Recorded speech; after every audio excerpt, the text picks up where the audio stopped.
porque os irmãos, conhecidos por assassinarem os pais em um crime que chocou o país, vão aparecer hoje em um tribunal pela primeira vez em quase 30 anos. As defesas de Eric e Lyle Menendez tentam a soltura deles, mas uma questão política pode atrasar esses esforços. O editor de Internacional, Diego Pavão, vai explicar melhor essa história para a gente. Diego, quem chegou a assistir a série da Netflix a respeito... Netflix, né? Não tô confundindo, não. Isso. A respeito desse crime aí histórico lá nos Estados Unidos, acompanhou muito de perto e está com muita expectativa em relação ao que vem pela frente aí nesse julgamento, porque pode ser que eles tenham alguma expectativa ou esperança de liberdade? Pois é, pode acontecer mesmo, Clarissa. O que vai acontecer hoje vai ser uma audiência de instrução. Os dois irmãos vão aparecer lá num tribunal de Los Angeles. A gente ainda não sabe se vai ser por videochamada, por videoconferência ou presencialmente.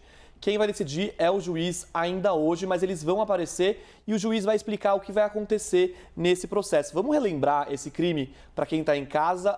Eric e Lyle Menendez foram condenados em 1995 pelo assassinato dos pais. Em 1989, José e Kiri Menendez foram assassinados a tiros, com 13 tiros, dentro de casa, na sala de TV. Na época, pela violência do crime, a polícia acreditou que pudesse ser algo ligado à máfia, uma execução de máfia, porque o pai, José Menendez, tinha laços ali, na verdade ele era do ramo executivo de música e cinema e se chegou a pensar que pudesse ter uma relação com a máfia.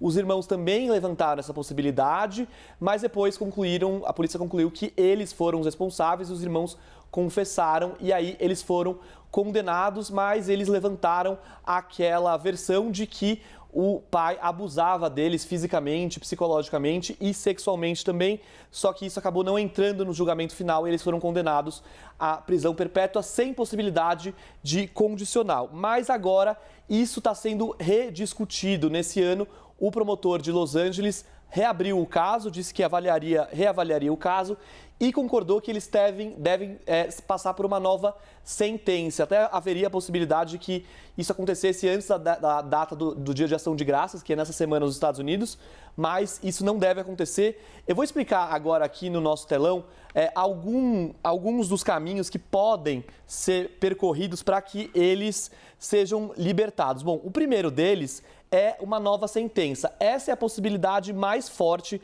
nesse momento. O procurador de Los Angeles decidiu reavaliar o caso e concordou, então, como eu disse, com uma nova sentença. Por que ele fez isso? Porque, segundo ele, esse caso, nos dias de hoje, a questão do abuso sexual é percebida de forma diferente pela sociedade.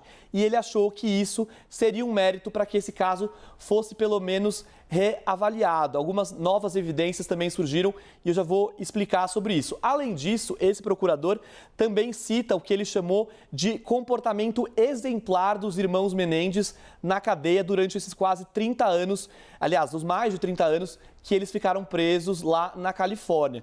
Então, ele concordou em reavaliar. Só que, como a Clarissa disse no início, existe uma questão política. Nos Estados Unidos, em muitos lugares, o procurador distrital, que é o nome que esse magistrado recebe, ele é eleito pelo público, pelo povo. Nesse ano, esse procurador que cuida desse caso não foi reeleito, o George Gascon. Ele é um procurador do distrito de Los Angeles e ele vai ser substituído agora no dia 2 de dezembro por outro procurador.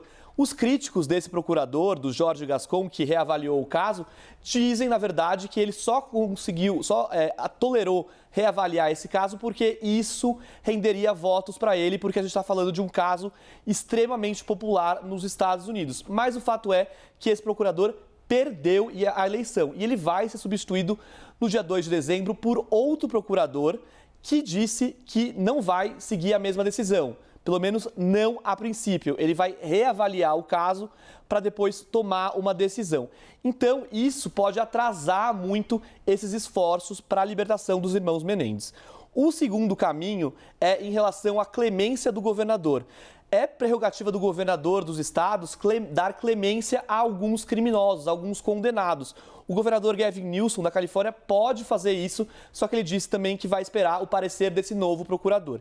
E, por último, o habeas corpus. No ano passado, a defesa entrou com o habeas corpus para os irmãos Menendez, porque havia a nova evidência de que outra pessoa também alegava os mesmos abusos sexuais supostamente sofridos, pelos irmãos Menendez. Então, isso pode ser ainda reavaliado. E, além disso, também foi encontrada uma carta do Eric Menendez, do irmão mais novo, em que ele fala sobre esses abusos sexuais. Clarissa. É isso, caso extremamente polêmico, que tem mobilização popular.